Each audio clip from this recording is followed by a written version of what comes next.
Hello, advanced and intermediate plus and intermediate tier patrons. I hope you're well. For the benefit of those listening to the audio, you're listening to Ask James, my regular YouTube live stream, where today I get peace and bring this stream exclusively to patrons. As per usual, I'll be running through questions in order of submission, and this stream will go on for as long as I have questions to cover. Simple as that. We might be done in 20 minutes. I don't think so. We might still be going in an hour. I suspect it will probably be somewhere in between. But if you're watching live and joining in, thanks very much. It's truly appreciated. Smashing any questions you like. Absolutely fucking anything in this chat, and I'll get it covered. It's got nothing major to announce, so let's get into the questions. Stian says, when are we getting an update on Goodbye to the Lane becoming a book? I know, but I'm impatient. Wow, what a question. This has been discussed a few times. It seems to kind of rear its head like once a year, where we sit down and we go, let's do this. There is, I would say, the possibility, if we sort our lives out, that 2026 would obviously be 10-year anniversary, as a kind of a maybe. Yeah, maybe I can spend some time in the summer just touching things up a little bit. And yeah, maybe, because Suj is like, we had this discussion last year. He was like, it's 5-year anniversary or something like that. It's 6. So maybe the 10-year anniversary would maybe be a nice time, a 10-year anniversary of the start of that final season. So 2026, I'm going to say is a maybe, but it's not something that won't happen. I think there's every chance that it might. For people who don't know what Stian's talking about, it's all in the archives, guys. Pick it up, the 10-parter, Goodbye to the Lane, a diary entry of the final season at the Old White Hart Lane. The best bit of Planet FPL content that exists. Stian also says, I didn't see the game, but did VAR look at the Gordon Virgil van Dijk incident and rule no foul? If so, that's pretty poor in my opinion. Yeah, they looked at it. I think what they'll have deemed there with that is it's a weird one, but they'll deem, was there enough there for a penalty? Did it have any impact on what happened? I.e., was Gordon going to get to the ball or anything? No. Could Liverpool or Van Dijk have complained if that had been given as a penalty? No, because I think you'd go, it's really silly from Van Dijk. But that's how they would have viewed it. Yes, definitely VAR checked it. The VAR will check everything. So I hear that a lot all the time, and VAR check too much. I hear that a lot. It's, did VAR even look? Yeah, they'll literally look at everything. And it was said on commentary that they were looking at the incident. We kind of saw the replays pretty quickly afterwards as well. They deemed it not to be a pen. I'm okay with that. I don't think anyone could have particularly complained if it was given. Stian says, are pancakes dinner? No, but you can have them for dinner, mate. It's absolutely fine. Particularly on a Tuesday and towards the end of February. Yeah, if the wife says, yeah, there's no HelloFresh tonight, we're having pancakes, something like that. Yeah, fucking hell, babe. Yeah, that's cool with me. Stian says, do you regret giving me early access to all these questions? No, I don't, mate. You're one of my faves, Stian. FPL Don says, hi, James. What are your feelings when a player on your team is above 100% EO hauls? He lowers your current rank, but surely you just want the most points by the end of the season. Well, in the case of, obviously, I captained Palmer last night and no regrets on that decision. Salah return is obviously bad. It's limited the damage by obviously owning him as well. So at the moment, where it's at, I mean, I was just looking at some of the numbers. 89 points over the last 7 game weeks, which is obviously half of the season played so far. For context, there are only 4 players over that total in the whole of this season. And then the 4 players you would expect, Salah, Saka, Palmer and Erling Haaland. It's staggering. It's not ideal. To be honest, I said this, I think, on the Clayton and James show yesterday, that actually the best thing that could have happened in the game, for the game, would have been if Erling Haaland had gone nuts last night. The game's been really enjoyable this season. There'll be anyone who's not got Salah, I would completely understand that they're not enjoying it at the moment. And actually we're in a position now, unfortunately, if you take me sort of over the first 8 weeks or so, doing not too badly at all with no Haaland, no Salah, and kind of competing week to week of just picking a captain from kind of the best of the rest.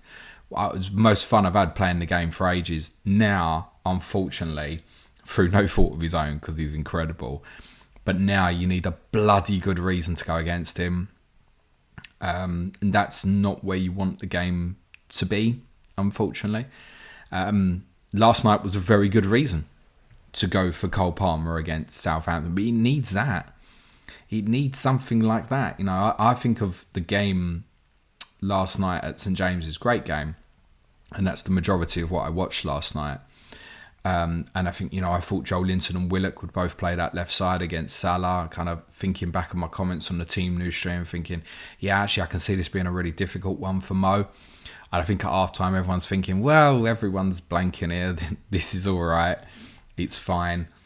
Now, there needs to be a major reason now to go against it. I even look at things like him going to Tottenham in 17 and I think, yeah, like is Saka at Palace or Palmer at Everton good enough to take Mo on? Probably not. So Salah gets the armband now, unless his form begins to dip, as far as I can see. I've got the next 10 game weeks on my screen in front of me and I think he's probably getting it for all of it. That's not fun.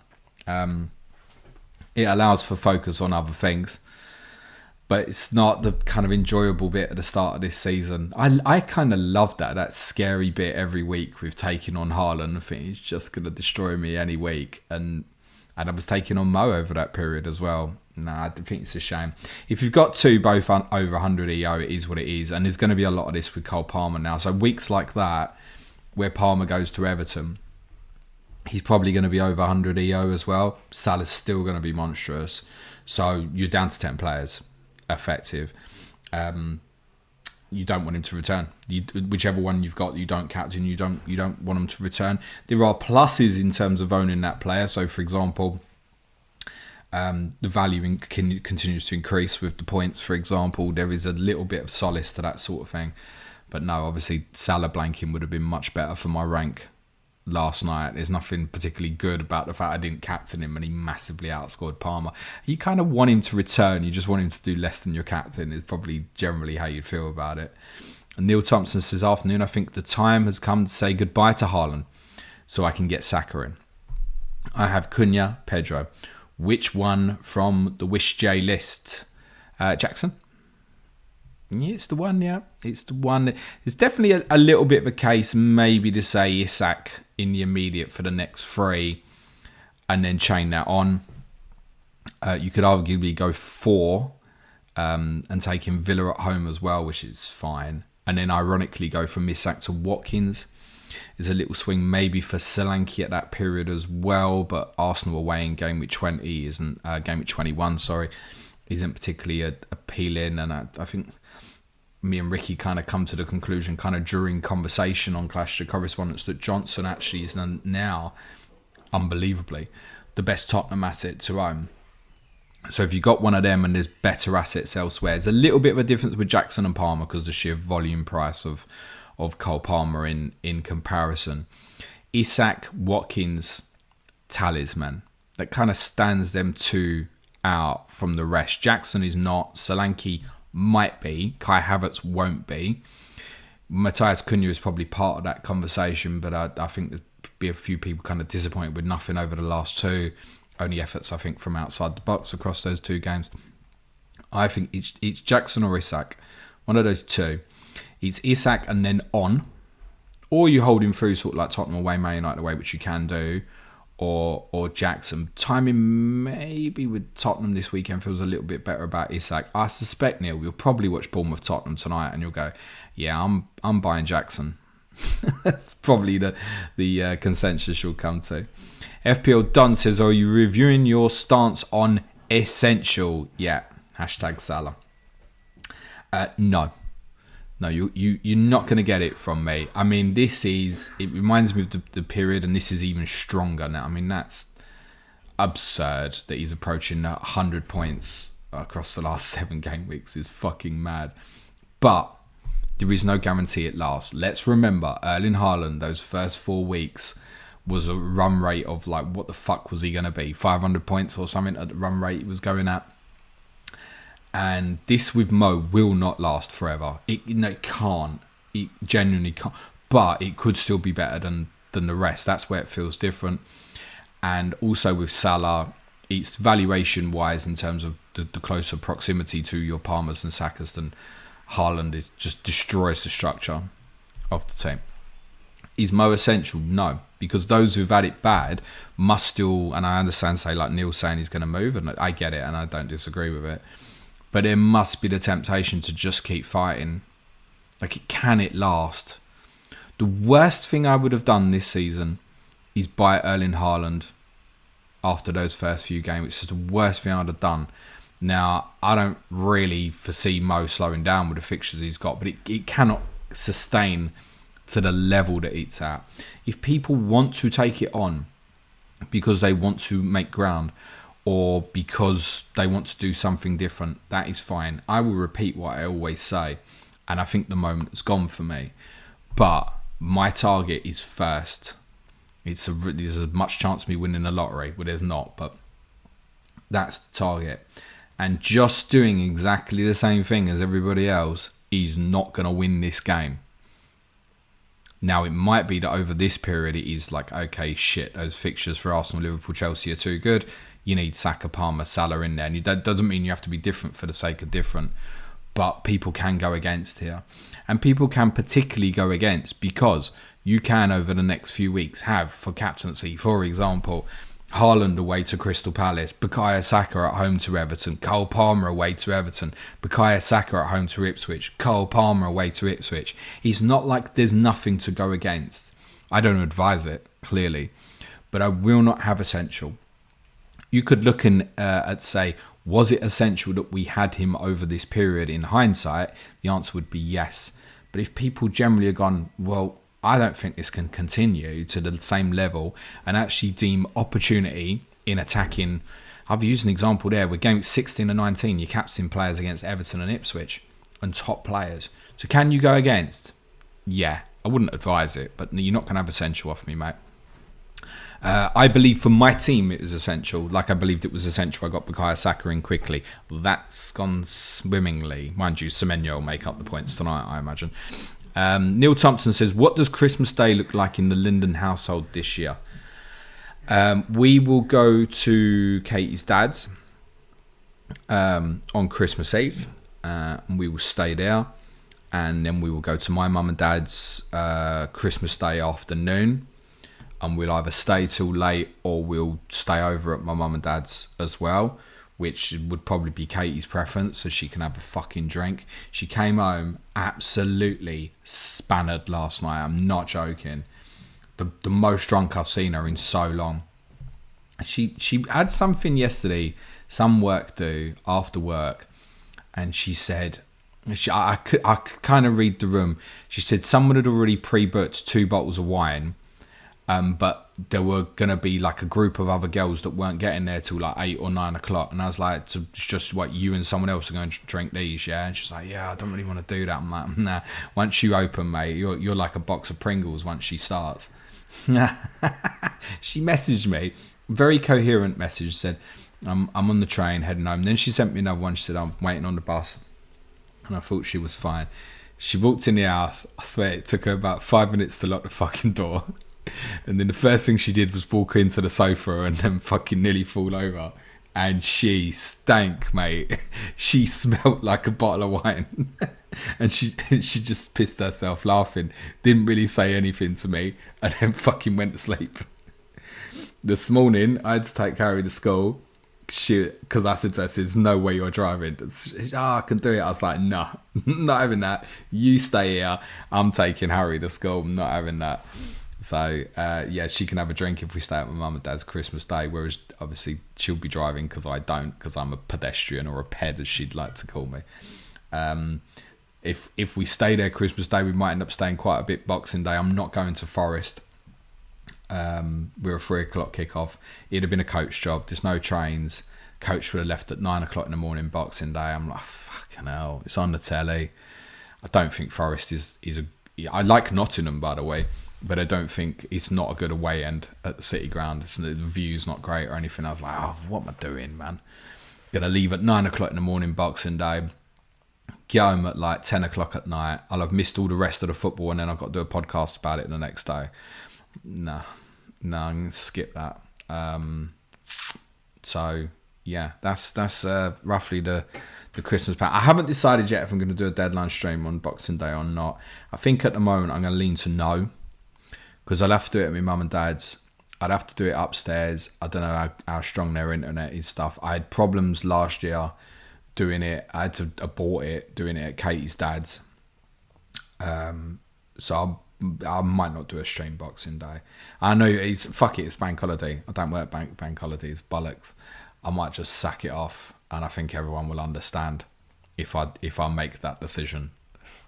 I'm allowed to have some meat, aren't I? Yeah, James. Yeah, fuck it. We'll cope without the deadline. If I'd have been going to Forest, there wouldn't have been a deadline stream, right? So, yeah, I'm probably not going to do a deadline stream. Probably not going to do a team news stream. I'm going to take Christmas Day and Boxing Day off. I think that's the plan. Game review pod on the 27th. David Hunter says, has last night's action made your view on Game Week 15 captaincy any clearer? Could Bowen be a rogue one with the home game against Wolves? Could be. But you and I, David, will be captaining the same player, mate. I need a reason to go against. And I said this last week, that I think the biggest thing in terms of clarity was Liverpool beating Real Madrid. Mo's going to get his rest at Girona on Tuesday. Fairly certain of that. I'm probably going to sell him in UCL Fantasy, ironically. I think we can probably kind of read between the lines of what the Liverpool team will be. I just need to double check on who's played the last few games, but Diaz will start, for example. I think Salah start. He just looks... The thing with him is, he just looks in such great condition. I don't think I've ever seen him look better physically.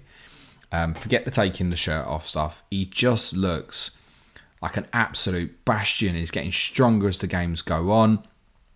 I feel his technique is getting better.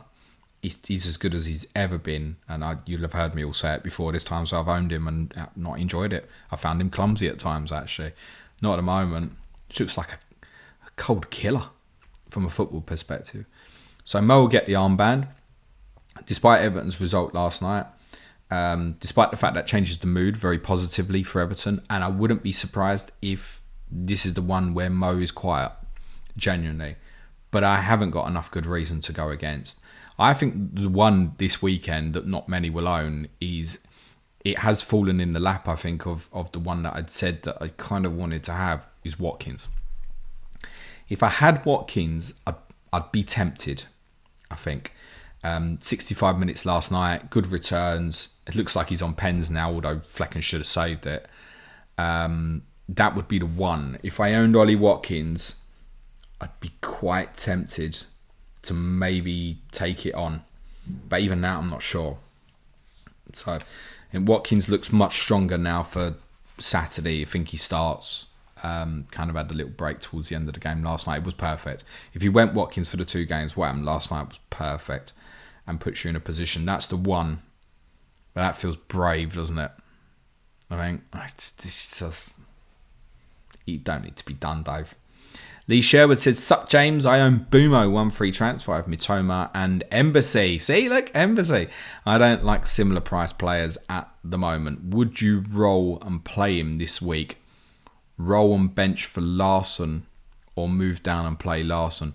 No, if you've got Boomo, you're playing him, mate. The Newcastle guys will tell you, home and away, 2 different things. So you'd play Boomo. Palace had 5 big chances against Newcastle last weekend. So I know he's been quieter recently, but if you've got Boomo and you're keeping, you play him this week. Definitely. I'd be playing him over like your Rodgers and stuff like that. Yeah, he'd be playing. If you're moving, I would suggest the kind of thought process was do it the week that's just gone, or take the 2 fixtures and then move in 16. The rolling of the transfer will be more powerful for you, Lee, in terms of will it open up the game for you. It might be that rather than going to a Mitoma at a similar price or something like that, that you're going, right, I'm going to drop this down to Dibbling, and this is the moment where I move Larson to Nicholas Jackson, for example. I don't know if that works exactly, but that might be the sort of thing in 16 that you'd rather look at than this week. So play and roll, I think, at this stage. Lee says, also for what it's worth, Clayton wouldn't know class if it slapped him in the face. Embassy is genius. Cheers, mate. Thank you. I appreciate it. Cheers, mate. Lovely. Make me smile. You don't get a free month for anything, mate. FPL Matt says, I currently have Raya and Saka, but I'm wanting to add a third Arsenal this week. Take the risk on Gabriel being available or just go Timber. Cheers. I wouldn't necessarily rush to do it this week. As per Clash of the Correspondents, I think this is the toughest game Arsenal have got left this year. Is on Sunday. And that included the games they've had in the last 3 as well. I think of the 8-game spell from the international break to New Year's Day at Brentford. I think the toughest fixture is Fulham this Sunday. It took 1 point from the 2 games last year. Fulham are a tough nut, I think. If you score first against them, like my team did last week, a good side like Arsenal will probably be alright. But actually scored first there on New Year's Eve last year and lost, if I remember that correctly. So I probably wouldn't rush to do it this week, and I just wonder if that's better off giving yourself a little bit more time. Because I think Gabriel still over Timber. Interestingly, not to ruin Clash of Correspondence for anyone, because I'm going to guess most of you won't have listened to it yet, but yeah, Adam would still have Raya as part of his best Arsenal 3, so he still thinks Raya, Gabriel and Saka. I think there's every chance Gabriel will play this week, but I don't think you buy Gabriel this week. And I wouldn't want to be cut from him. So I think you might be better off just waiting a week, Matt, because I think the right answer is probably Gabriel. Rhino says, afternoon, James, I did Salah to Haaland. Oops. Would you admit defeat and hit Mo back or persevere? I'd reverse it.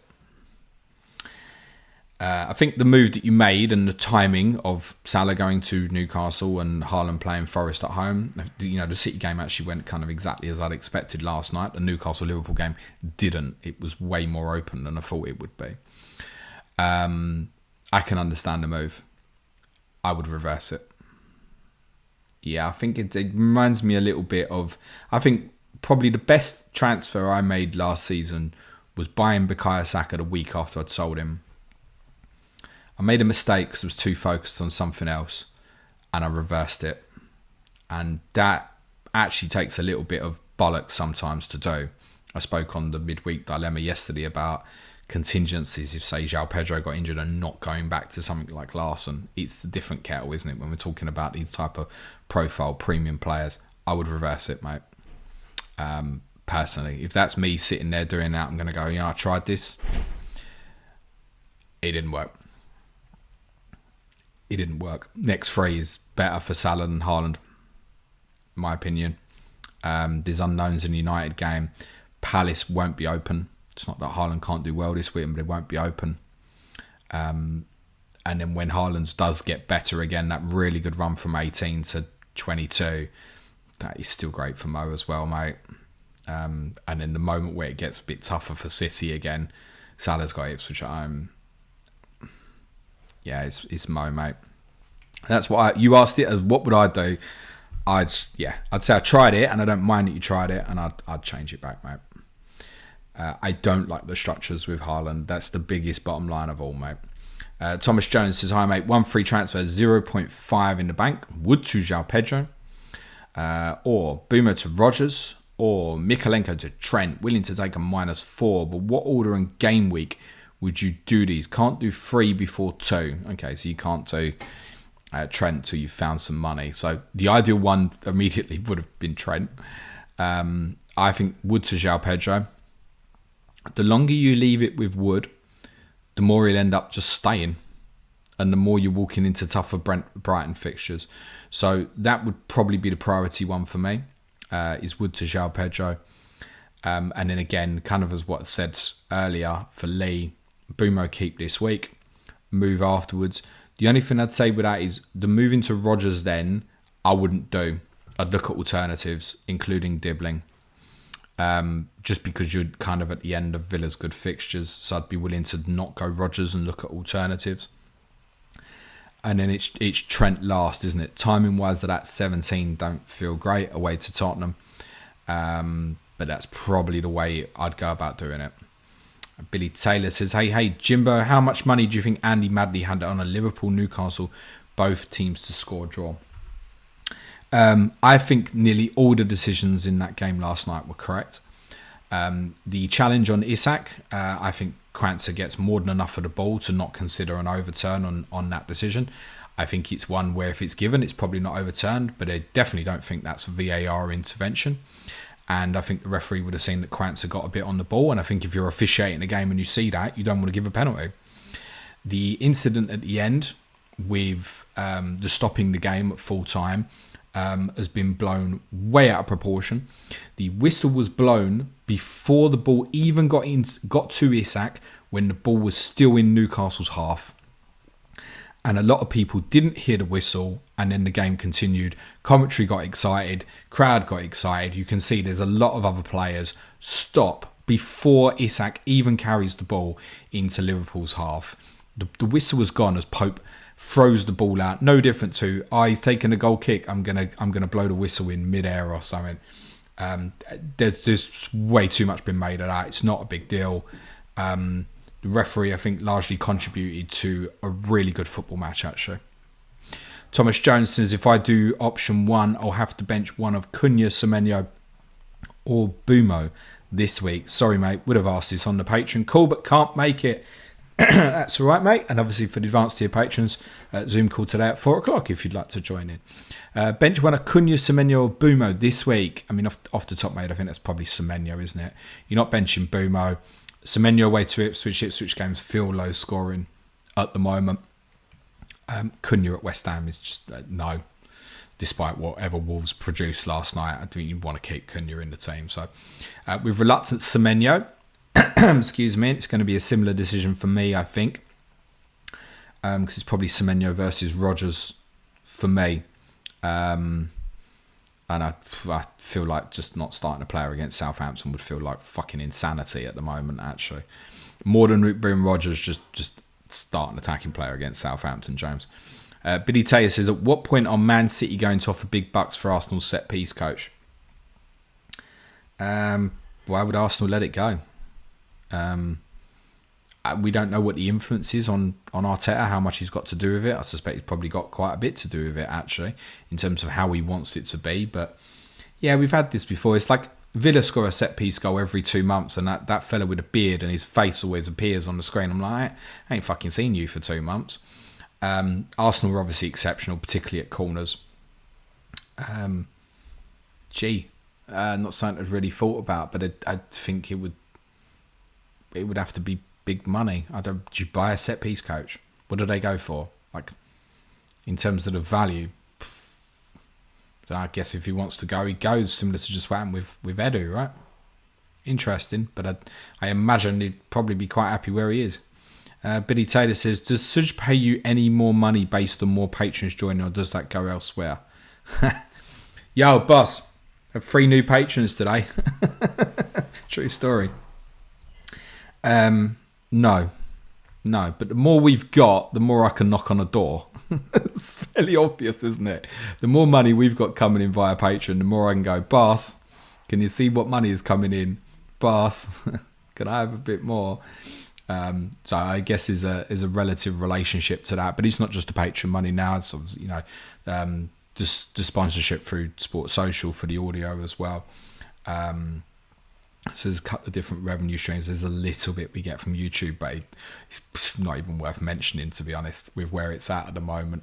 That's not to say we're not pushing YouTube hard. We are. I'm just saying, I think people live in this world of like, oh, you're approaching 20,000 subscribers on YouTube. Like, it's not enough to feed you for a week, mate. Like, it's no chance. And I mean just one person.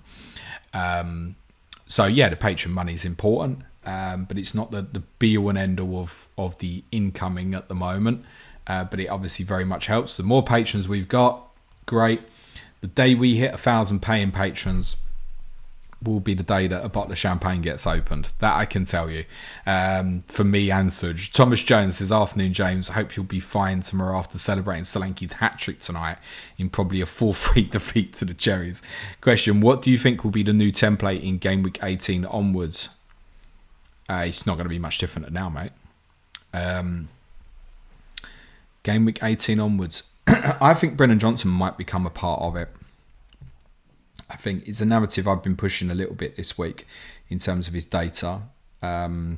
Tottenham have a few fixtures around then, sort of like Forest away, Wolves at home, Newcastle at home, and then after Arsenal, which obviously it's a bad fixture, but after Arsenal, Tottenham have a good run. And I wonder if that midfield, Salah, Palmer, Saka, and something like Johnson, kind of sitting around the price of, say, Bumo now. Yeah, I can see that. Up front, Jackson, João Pedro, +1. And the +1 is dependent on how much money you spent defensively. It will be double Arsenal defence. I think it will be a Liverpool defender. And I think there'll be interest in a few different teams, such as Fulham. Villa will come round again. Nottingham Forest might even come round again once we hit into the new year.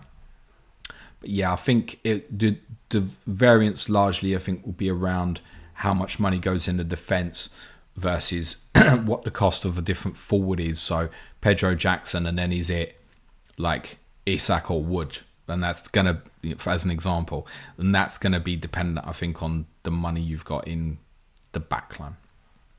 So those who go Trent end up more on, say, like a Wood path, probably. That would be my best guess. He's not going to be miles away from what it is now. Arsenal, Chelsea, Liverpool fixtures are too strong to massively sway from them. What the game really needed again at this point is you'd almost want Salah to have, like, you know, some of the fixtures he has had, like City, Tottenham, Newcastle, and then it continue really sustain, like the period Haaland's got from like 23 to 28. And at the same period, Haaland to have like the 18 to 22 fixtures. That's what you'd want to kind of tempt you. He's not there. Next up is Billy says, I went from Isak to Cunha from -4 to bring in Saka. He says, losing the question. Bring in Saka for Bumo. Do you reckon it was bad outcome, bad decision, or a bit of both? Look, I'll tell you truthfully, Billy, if I'd have had to lock my transfers in Monday afternoon, or Monday morning rather, that's probably what I'd have been doing, mate. Is exactly what you've done there. I took then the decision based on Isak's own comments rather than Eddie Howe being a prick, that there was every chance he was going to play against Liverpool, and also that I wasn't that fussed whether he did or he didn't play against Liverpool. The buying of Isak for me was to target up to game week 17 at least. But that's also easy to say with hindsight, right? I don't think the move you made was particularly wrong. It was still under consideration for me. I think when I looked at it this week, it was like there's only really one player that can truly, really batter me this week. And actually, ironically, it was Matthias Cunha. The one that's battered me the most, of course, is a player that I fucking own in Mo Salah. So, it's fine. I think, look, Wolves' next 3 is great as well. It's just kind of essentially the same fixtures that Isak's got. You've chosen a new path. Crack on with it. I wouldn't change it back. You know me. I don't like I did this. Was it good? Was it bad? Is the outcome bad? Yeah. Was the decision bad? Well, no, not particularly. You're also looking at Isak playing Liverpool now and Cunha playing Everton. I think if you got anywhere near the Everton chat, they'd have been like, yeah, buy Cunha. And if you'd have got anywhere near the Wolves chat, they probably would have been telling you to buy Dominic Calvert-Lewin. Biddy says, final one, I'm getting some lovely bench jam as Mikalenko comes on for Gabriel, which is up there as some of the best bench luck I've had. Do you have a bench jam scenario that sticks out to you? Yeah. The best one was actually the day of Nuno's last game. When we lost to Manchester United, he took Lucas Moura off and the whole ground sung, you don't know what you're doing. I had Matt Lawton sub that day, I think. Matt Lawton for Burnley. I can't remember. There was at home to someone and he scored. They conceded a late goal. He was on for a mega haul. Because I think he might have got an assist as well. I mean, he still got 14 from memory. I also remember having Jack Cork, also from Burnley, come on for me once. Got an 11-pointer or something. He scored and he was third sub. And he ended up coming on for me and got an 11-pointer. The biggest one I ever had was Lundstrom. Again against Burnley. What's this Burnley thing going on here? It was when John Lundstrom scored twice against Burnley and I didn't start him. He was first sub. I can't remember who played, but I got him off the bench, 21 fucking pointer. So that's there's a few, but the most enjoyable one was the Matt. Did I say Matt Lawton? Matt Lowton. The Matt Lowton one was the one I enjoyed the most. I think as well, if I remember correctly, it was like it was waiting for someone and also half expecting maybe that they weren't going to play. I can't remember, but the Matt Lowton one sticks out in my mind. Andrew Grunin says, hi James, at what point does Bumo become a priority sell? I've already got the Embassy suits midfield and don't see any mids or below Bumo's price standing out. I just hope he gets a pen. Kind of, Andrew, is what repeated earlier. I think it was sell last week or now hold. And then next week, you're looking at a restructure. And next week, by the way, because it's not a temptation now, but next week, Brennan Johnson is going to shout at you. That's my best guess here right now. Get through 15. That's why I don't want Johnson against Chelsea. No, of course you don't. You might want Johnson against Southampton. That's possibly the one that's going to be shouting at you, mate. James Brennan says, hi James, would you go Rodgers to Mitoma or Madueke or Garnacho to Gordon? Cheers. Neither. Madueke moment's gone. Not to say he can't still be a good asset, but investing now this week is not right. I don't see enough to warrant Anthony Gordon at this moment. Scored a nice goal last night. Should have had another, I guess, in fairness. But I'd also think of what I saw against West Ham, the lack of anything against Palace, arguably more space against a better opponent, better for him. Wouldn't be on radar for me at the moment.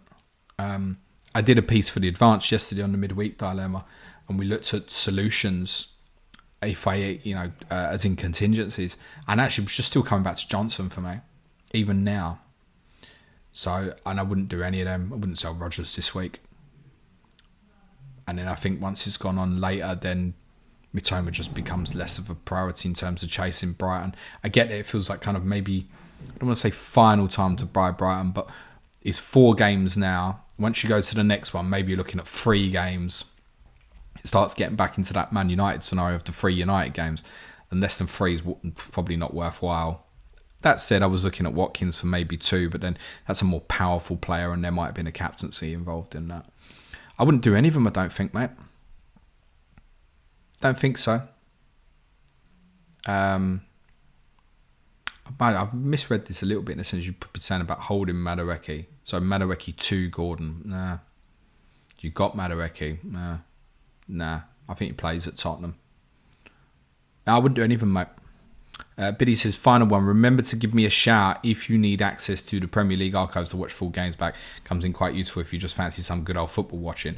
Well done for saying that in front of the chat, Billy, because everyone wants it now. I know where you are. Thank you, buddy. Don Pierce says, hi, James. Boomer replacement out of Mitoma, Rutter or Semenyo. Thanks. Again, I'm going to say Brennan Johnson, game week 16 is my answer. If it has to be now, Mitoma, would be the one. Thomas Jones. P.S. This is a different Thomas Jones. Ha ha. We got 2. We got 2 Thomas Joneses. Blimey. This must be fun around the Joneses. And I think this is going to be, by the looks of it, last one, Mr. Fever. So if anyone has got anything, throw it in quick. Mr. Feeper99 says, hi James, just joined, so maybe this has been covered. Did 60 minutes from Watkins convince you to go there for the captaincy on a weekend? No, I won't be going there, mate. I won't be going there. It'd have to be a hit for me now. Once I made the choices this week, I'd cut myself off for it, so would only have 0.3 available. Had I been doing it, it would have been for Jackson or Isak. I'm not doing that for a hit, because whichever one I sell, I'll want back the following week. And Mo is there for the captaincy now, so as kind of covered elsewhere on this stream, I don't find enough of a reason currently to want to fight against that.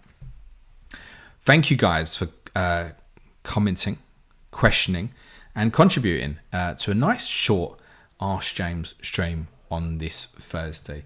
I hope you're having a good game week so far. If you're not, it's not finished yet. I'm in a good mood for from this point, I guess, circa another 6.5 hours or so until I watch Carnage tonight. Don't miss it.